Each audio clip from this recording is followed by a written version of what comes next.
Hey everyone, Will here from Mature Minded Gamers, and today we are going to be talking about Nova Luna. This one's by Rosenberg and Corné von Moorsel. Hopefully I said that right. I apologize if I didn't. Um, I tell you, this game looks... Doesn't look like a game that either one of us would buy. right. Absolutely. I would have easily passed this one up. So...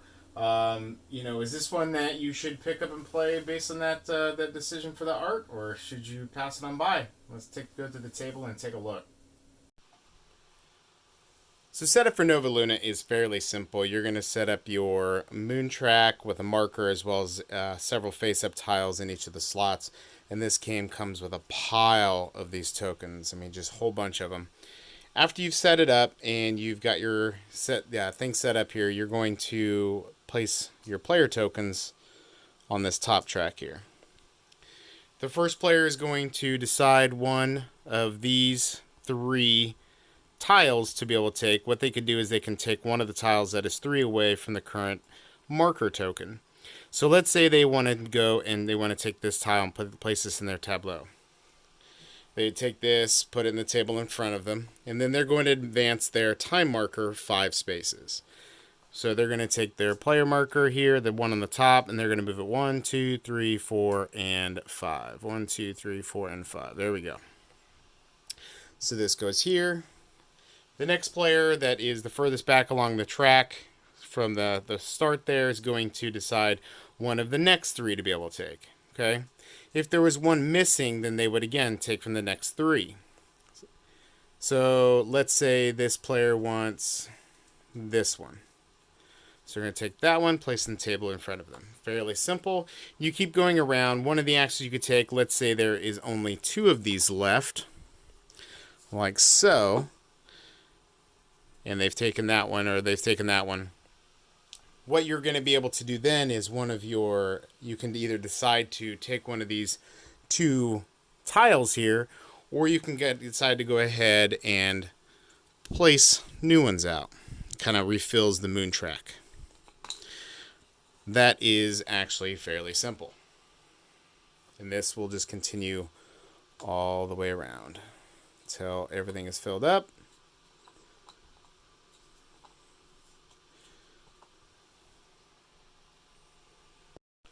So what players are actually trying to do as they're gaining new tiles, they're wanting to gain specific colors. So for example, on this first tile that they took, they have a time value of 4, so that would advance their time marker around the track 4 spaces. And what they're trying to gain is they're trying to gain and fill their tableau up with their player markers. Okay, there's a whole bunch of these that are included in the game, all different colors, whole bunch of them. And they're trying to fill up their entire slot. Now, how do you fill up your tableau? Well, let's say that, through the course of the game, this player has gained a couple of different tiles here. And they've started off right here. The next tile they take is, let's say, is going to be they want to grab another yellow one. Now, why would they want that? Because if they were able to place it here, and in a chain, they were able to get 2 yellows. Well, because there are 2 in a chain here, they're able to put their player marker right over that space. Well, this kind of has a chain effect as well. So let's say they were to then, in a later turn, able to place this one. Now, the advantage to that is the fact that when this tile is played, this is going to score because there's 2 blue connected. This is going to score, this one right here, because there is at least 1 yellow connected as well as 2 blues. This one is also going to score because there is a blue connected here. And then this one is also going to score because there are 3 blues connected to it. That is a lot from 1 tile. The whole goal is to finally place every single one of your player markers out on your tableau. The first player to do that is the winner. Alright, so that was Nova Luna. Man, what did you think of that one? Surprisingly fun. A lot of strategy. It was almost like playing Chess, really.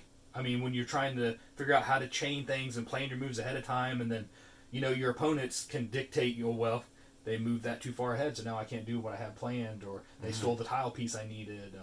I really liked it. It was a lot more fun than I had thought it was going to be just from the box art. What do you think? I liked it quite a bit, actually. I think if you are a type of gamer that likes those app-style games, like the Bejeweled and the Candy Crush, this kind of thing, I think this game is going to be right up your alley. Not necessarily just based on the art design and the little bubbles and the numbers and the colors and everything, but man, this game was a brain-burner puzzle. You could really spend a lot of time having a little bit of analysis paralysis trying to figure out, hey, what tiles to take. I love that you could kind of you look at your neighbor and you kind of see, okay, they're going to need this tile and they'll be able to score this amount of points, so you kind of, let me go ahead and bypass, and then they'll be like, they just go into the next tile and score something completely different out of left field. It's just one of those games that, man, it's kind of a little difficult to pre-plan, and I liked it. I would definitely play this again. It was considerable amount of fun. Fun, very fast too. Once you learn how to play, I mean, what's the time set? 30 minutes. 30 minutes. I bet you after that first game, I bet you could play it faster than that too. Because at the end, we were really cooking pretty fast through it. Right. As long as you don't sit there and overanalyze what you want to do, like you were talking about. And in this game, you could try to plan your opponent's move out, but I almost wouldn't. I would just focus on getting your own stuff fixed, wouldn't you? Because I think when you try to plan out too much, it's going to cause way too much thinking. I would almost say this game needs a timer, because you're going to run into people who are going to take too much time. That analysis paralysis, yeah. Right? I agree with that one. This game was a blast. I normally don't like these kind of puzzle games, but this one was actually a very quick setup. Not that many components. Those wooden pieces worked very well as far as like putting them on the little bubbles to say, hey, this is the points I've scored.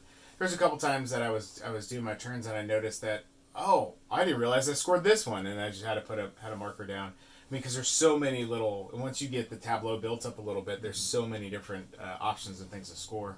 It's hard to keep track of everything. Like you said, the mobile aspect, this game definitely should have a mobile app, because I would play it. Mm-hmm. It's fun, and it would take all the brain work out of it. Well, not all of it, but some of it as far as calculating your score and where things are. Yeah, I could definitely see this one having a mobile app version. I think that would do pretty well. Yeah. So the art, were you kind of off put at first? A little bit, but it fits the theme, and I understand where they were going with it now. Theme? So what? There's a theme? Yeah, Nova Luna. They had pictures. That's the name of the game. I really just think, hey, you're building up this tableau. No. It's based off the moon, and so that's why you're going around the cycles like a clock. And that's why there's different faces of the moon on there. That made sense. It fit the theme very well. So price quality, or price point on this one is $30 to $45 roughly, depending on where you want to pick it up at. I feel like it's a pretty good price. There's a lot of fun there. What did you think of that? I think it's a little bit much. Even if you can pick up a $30 price range, at $30, $30, yes. $30, buy it all day long. Right. So this is Nova Luna by Stronghold Games. I think I'm going to go ahead and give this one a 14 out of 20 for their dice score. What do you feel? I feel like it's going to hit a lot of gamers in the wrong spot, because there's not a lot going on. You have one simple, very complex thing you're trying to do in this game that you're trying to score off of. So I don't think some people are going to like that, but if this is your type of game, if you like puzzles and trying to figure out, the quickest way to score points and how to link things together, I think you're going to love this game. And so I think I would put it more like a 15 or 16 on my own scores. Because I think it does what it's trying to do very well. Okay. All right, and that was Nova Luna. So, you want to take us out? Yeah, make sure you check out all of our content on our website, maturemindedgamers.com. We do board games, video games, and much more. Have yourself a great day.